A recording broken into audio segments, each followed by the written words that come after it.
In the last video, we set up an authentication system with Django AllAuth and created a directory for our templates. Because we'll eventually want to customize the AllAuth login templates, we'll start this video by making copies of them in our own templates/AllAuth directory. This will ensure that our templates take precedence over the built-in ones.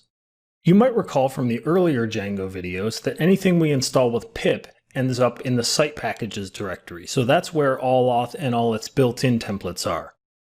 We can copy everything we need with the command cp-r, which means to copy recursively, ... to go up one level from where we are right now, and then we'll drop into .pip modules /lib /python 3.7, and that may be different depending on which version of Python you're using, /site packages allauth templates /star. And the /star means to copy everything in this directory.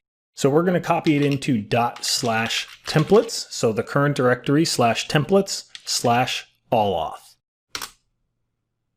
This gives us a copy of every single AllAuth template so we can customize them at will. I don't plan on customizing OpenID or the test templates though, so I'm going to delete those folders, which will just revert those templates back to their AllAuth defaults.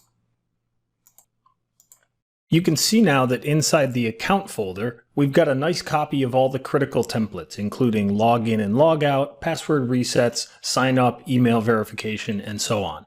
You'll also notice that there's a base AllAuth template, which is the base from which all these others extend. We're going to get to customizing these a bit later, but in the meantime, we need a base template for our project itself. So let's go ahead and right-click the project level templates directory and create a new file called base.html. I'm going to get the boilerplate for this from the Bootstrap website since we'll be using Bootstrap for most of our CSS. So let's head to getbootstrap.com and go to the documentation.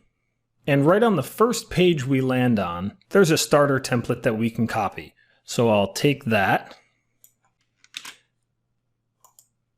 and paste it into our base.html. With that done, I'm going to hack this up a bit to fit our project a bit better and to make it a bit more extensible. First, I'm going to add another meta tag, and that's going to be meta HTTP equivalent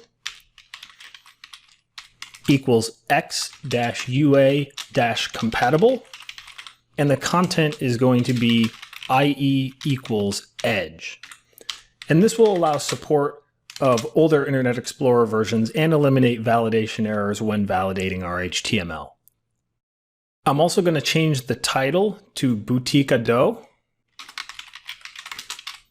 and just get rid of these comments to clean up the code a bit.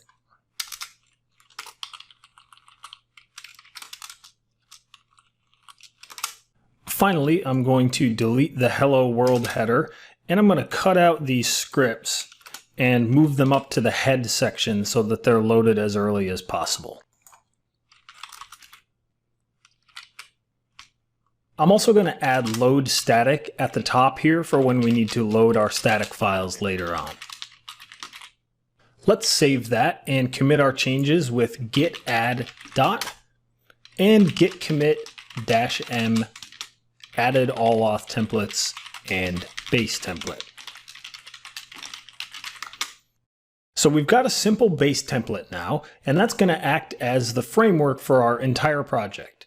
Because of this, I like to organize everything in my base templates into blocks, so that when we extend this template later on, we can replace chunks of it as needed. For example, I'm going to wrap all this meta stuff in a block meta, which will give me the ability to replace or extend it in templates that extend this base. I'll do the same for the CSS and the JavaScript, wrapping the CSS in a block core CSS,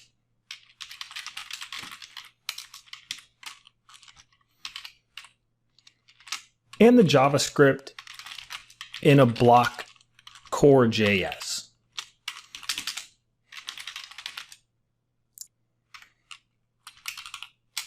In case we want to add any extra meta CSS or JavaScript in the head without interfering with the core requirements, let's also add 3 other blocks. Block extra meta, block extra CSS,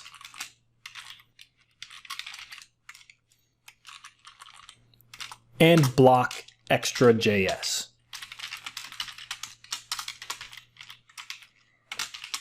Finally, let's add a block extra title inside the title tag, which will allow us to add an extra chunk of text to the page title if we want. For example, if we wanted it to say something like Bouticado-products or Bouticado-home on different pages of the site, we could put that in this block. Moving into the body now, the first thing I'm going to do is create a page header.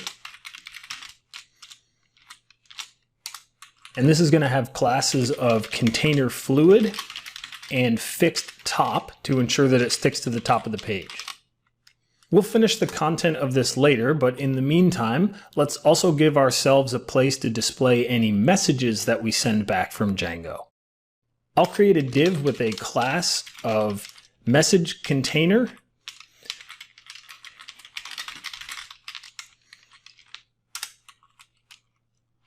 and wrap it in an if messages template tag. And again, we'll finish the contents of this later.